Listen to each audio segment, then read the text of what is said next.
안녕하세요. 오늘도 서양살롱을 찾아주셔서 감사합니다. 얼마 전 첫 딸을 출산하고 한창 육아를 하며 고군분투 중인 엄마예요. 출산 후 한 달 정도 친정에서 산후조리를 하다가 집으로 돌아온 지 얼마 되지 않았어요.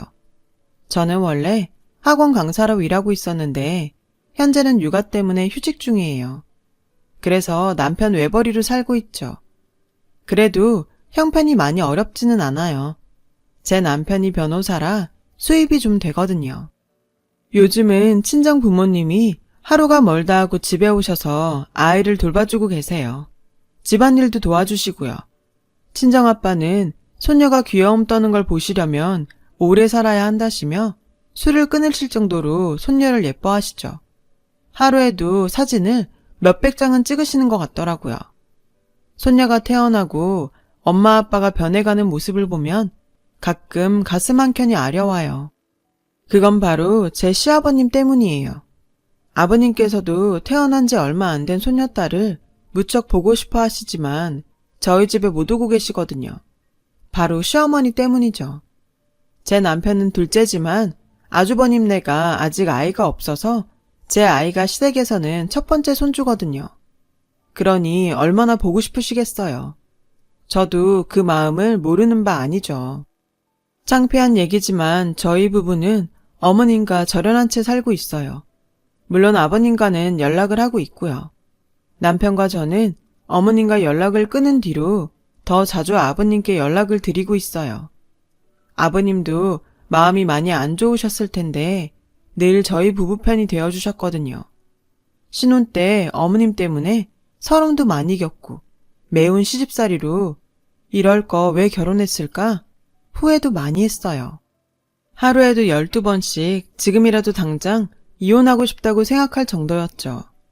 다행히도 남편은 제 편이 되어주었고 어머님과 갈라서게 된 그 일이 생기기 전까지도 늘 저를 위해 싸워주었어요. 저는 평범한 중산층 가정에서 태어났어요. 밑으로는 남동생이 하나 있는 장녀죠. 저희 아빠는 친구분과 함께 사업을 하셨어요. 사업이라고 하니 거창하게 들릴지 모르지만 흔히들 아는 대기업이나 이름만 들어도 다들 알만한 중소기업이 아닌 규모가 작은 사업체였죠. 그래도 먹고 살기에 어려움은 없었어요. 다정한 부모님 아래서 저와 동생은 사랑을 듬뿍 받고 자랄 수 있었죠. 그런데 제 큰아버지는 그렇지 못했어요. 저희 아빠는 아들만 둘인 집안의 차남이세요. 친할아버지께서는 젊었을 적 사업을 하셨고 그 사업이 잘 되어서 경영에서 손을 떼신 후에도 상당한 땅과 아파트 몇 채, 그리고 건물을 가지고 계셨죠. 상가에서 걷어들이는 세도 상당했고요. 큰아버지는 고등학생 시절 불량배들과 어울리기 시작하시면서 본격적으로 인생이 삐뚤어지셨다고 해요. 친할머니가 경찰들에게 선처를 빈 적도 여러 번이라고 하더라고요.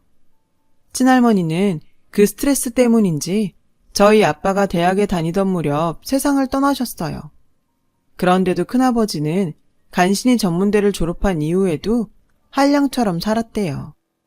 그래도 자식이라고 백수로 놀고 먹게 할 수 없었던 친할아버지는 지인의 회사에 큰아버지를 취직시켜 주셨지만 좀처럼 정신을 차릴 기미가 안 보였대요. 아빠 얘기로는 지인이 할아버지께 은혜 갚는 심정으로 큰아버지를 맡아준 거라고 했어요. 그렇다 보니 당연히 친할아버지께서 공부도 열심히 하고 성실한 저희 아빠를 더 예뻐하시는 건 당연했죠.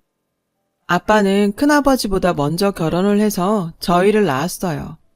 큰아버지는 일터에서 만난 분과 결혼을 하셨는데 큰어머니 되시는 분도 그렇게 좋은 품성의 여자는 아니셨다고 해요. 제가 큰어머니와 직접적인 교류나 만남이 별로 없어서 잘은 모르지만 친할아버지가 아빠한테 한탄하시며 끼리끼리 만났다고 하시는 걸 보면 알만했죠. 그래도 가정을 꾸리면 정신 좀 차리지 않을까 싶어서 결혼 비용도 다 대주시고 집도 구해주셨다더라고요. 결과적으로는 밑 빠진 독에 물 부은 셈이었지만 말이에요. 그래서일까요? 친할아버지는 늘 입버릇처럼 그러셨대요. 내 재산은 다 연수 애비 줄 거다. 농담이 아니라 큰아버지와 아빠를 불러다 앉히시곤 진지하게 그러셨죠. 그네 너는 지금까지 부모랑 동생에게 빚진 것도 많으니 내 재산 기대할 생각 말아라. 분하면 내 행실을 돌아보고 이제라도 노력을 해보든가. 그러나 큰아버지는 능글맞게 웃으며 아버지는 참 꼭 내일 죽을 사람처럼 말씀하시네. 라면서 실실거리셨어요. 그 모습에 친할아버지는 한숨을 쉬시며 단 한 번이라도 애비 말을 진지하게 들을 수는 없는 거냐? 라고 한탄하셨죠. 그 상황을 지켜본 큰어머니는 그래도 설마 장남인데 한 푼도 안 떼주시겠냐며 저희 엄마한테 그러시더래요.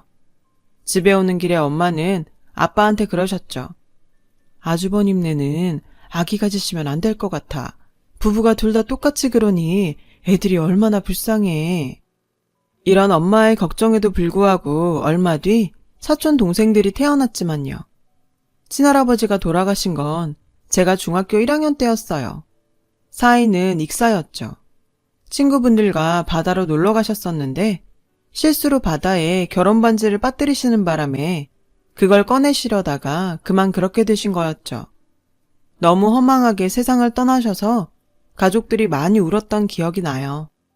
아빠는 큰아버지를 직접 끌어다가 상주 자리에 앉히시고 담담히 장례식을 총괄해 이끄셨어요. 그리고는 모두 잠이 든 밤에 홀로 영정 앞에 앉아서 오열하셨죠.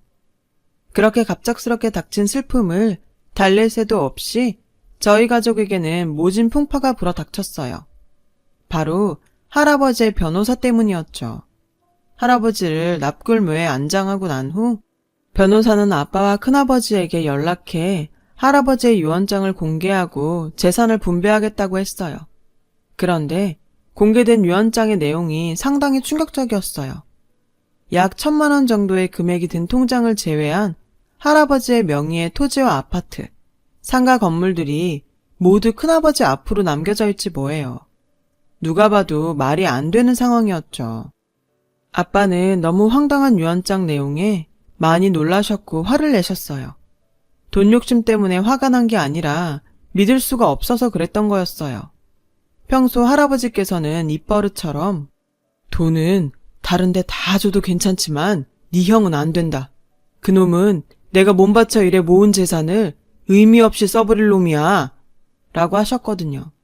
그런데 그런 분이 큰아버지한테 모두 물려주셨다고요?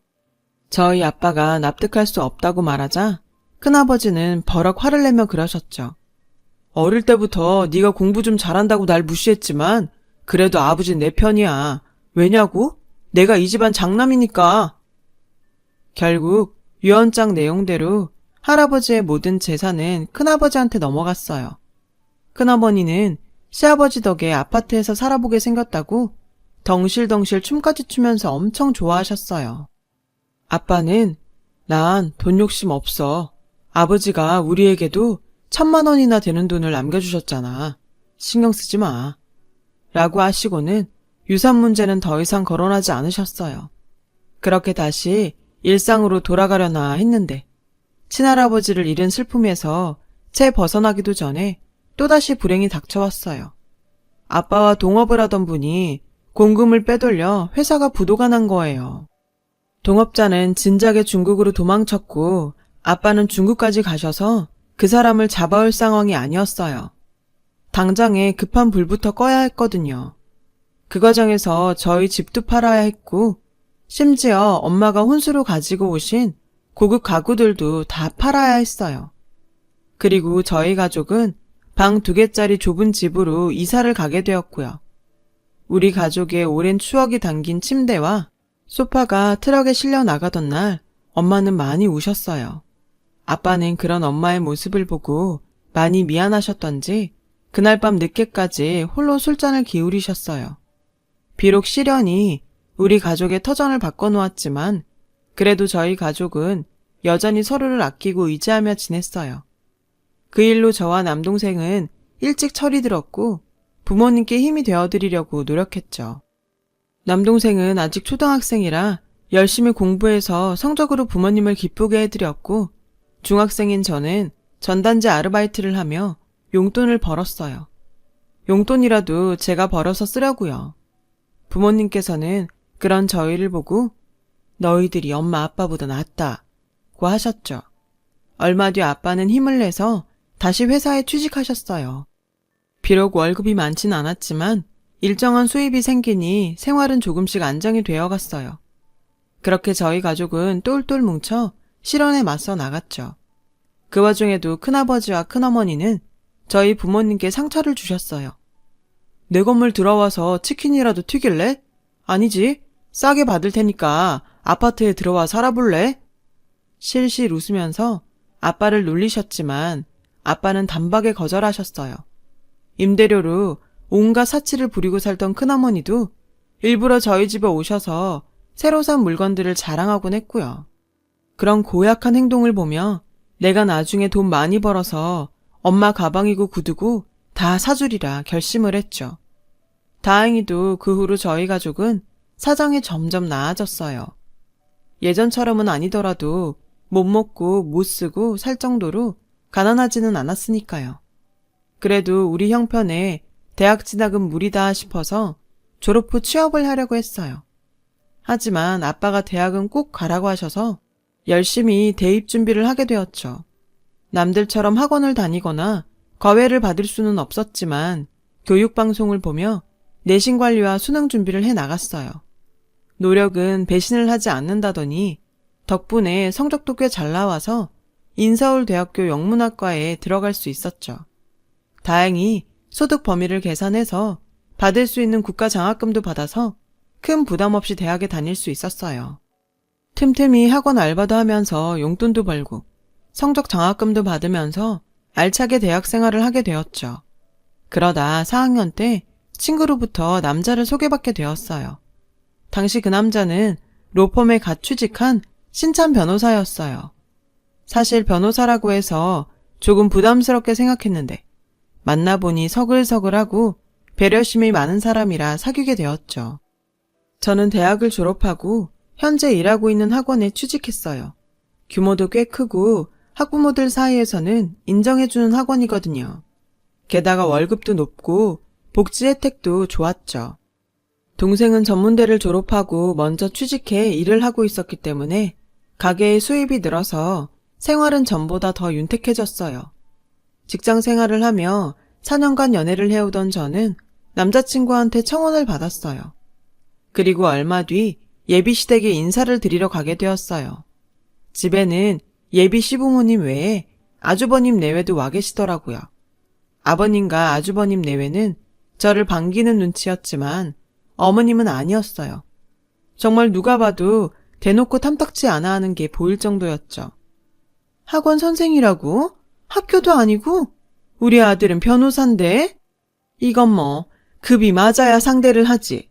아들이 좋다니까 할 수 없이 허락한다만 너 변호사 일 힘든 거는 알지? 결혼하면 바로 일 그만두고 내조할 생각이나 해. 그날 저는 정신이 너덜너덜한 상태로 예비시댁을 나섰고 그 모습에 남자친구는 몇 번이고 사과했어요. 하지만 그 순간에는 어떤 사과에도 상처가 회복되지 않았어요. 형수님이 꽤 있는 집 사람이라 더 저러시는 거야. 형수님한테는 찍소리도 못 하시거든.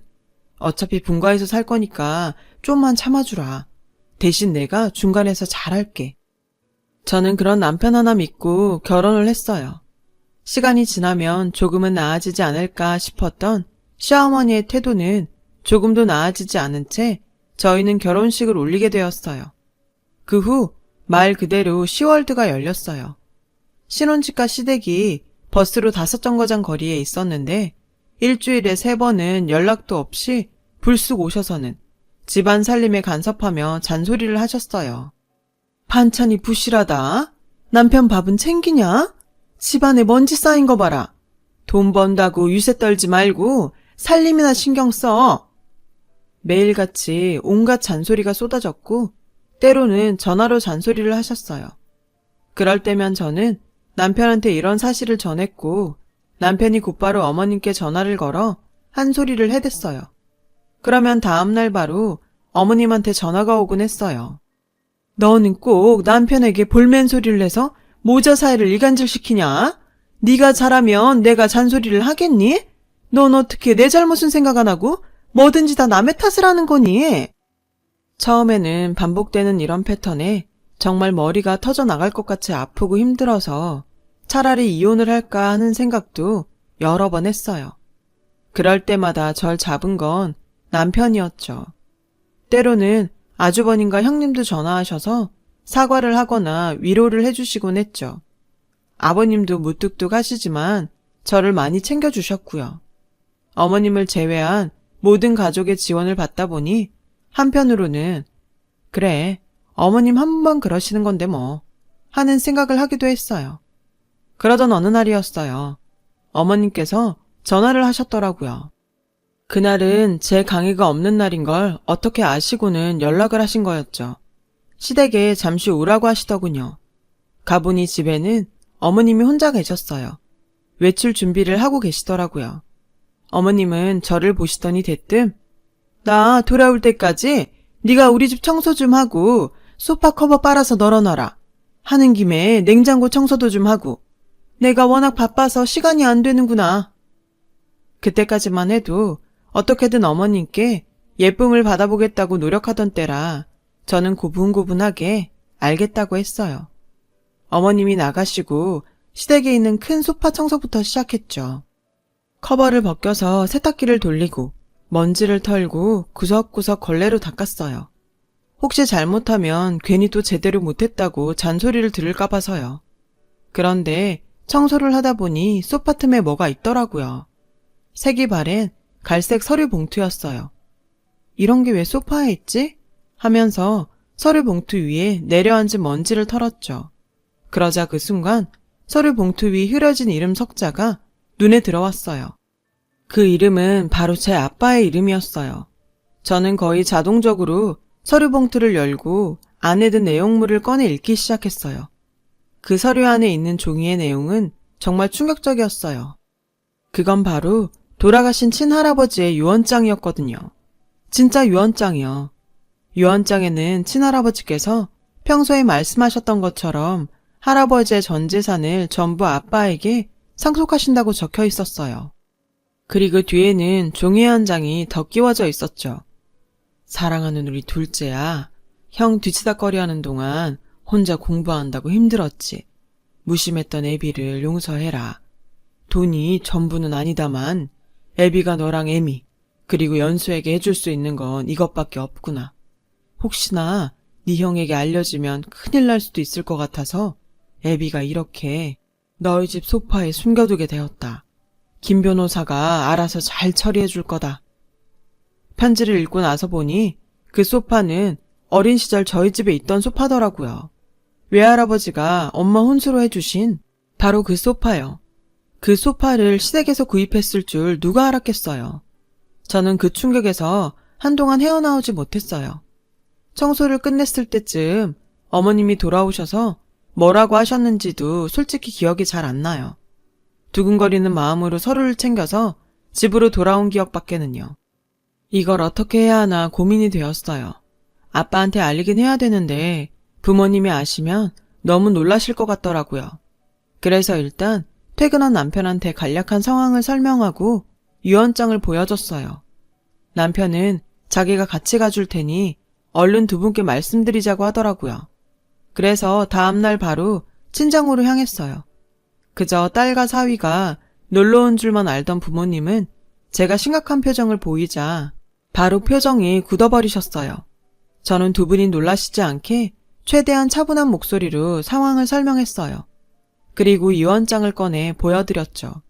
역시나 엄마 아빠는 놀라시더라고요. 아니 그럼 그때 형님하고 있을 때 변호사가 읽어준 건 뭐지? 남편은 자신이 이미 알아보려고 하고 있으니 조금만 기다려달라고 했어요. 아빠는 알겠다고 하셨죠. 한동안 남편은 자기 일도 제쳐두고 유언장에 관한 진실을 밝혀내기 위해 고군분투했어요. 그리고 큰아버지 모르게 오래전 유언장을 집행했던 변호사를 찾아냈죠. 이미 은퇴하셨더라고요. 저는 남편과 함께 그분을 찾아갔어요. 남편은 유언장을 들이밀면서 이 유언장이 진짜인지 아니면 그때 집행했던 유언장이 진짜인지 물었어요. 그 변호사는 저희가 들고 온 유언장을 보더니 얼굴이 하얗게 질리더라고요. 그러더니 이내 한숨을 내쉬면서 그래요. 이제 일도 그만뒀는데 더 이상 죄짓고 살기 싫으네요. 그리고는 진실을 들려주었어요. 그 변호사가 처음에 받은 할아버지의 유언장은 바로 제가 발견한 유언장이 맞더라고요. 그때 당시 변호사의 아내는 저희 큰어머니한테 빚이 많은 상태였는데 그 빚을 탕감해주는 조건으로 유언장을 위조해줄 것을 요구했던 거죠. 결국 변호사는 큰아버지 큰어머니와 공모해 유언장을 조작했고요. 할아버지는 돌아가시기 전에 변호사한테만 진짜 유언장이 어디에 있는지 알려주셨다고 하더군요. 아가씨네가 가세가 기울어서 가구고 뭐고 다 팔면서 이사 갔다고 해서 나도 다 잊고 있었어요. 그 소파가 다른 곳으로 갔다면 어차피 묻혀버릴 테니까. 변호사는 정말 죽을 죄를 지었다며 이제라도 아빠의 권리를 찾도록 돕겠다고 했어요.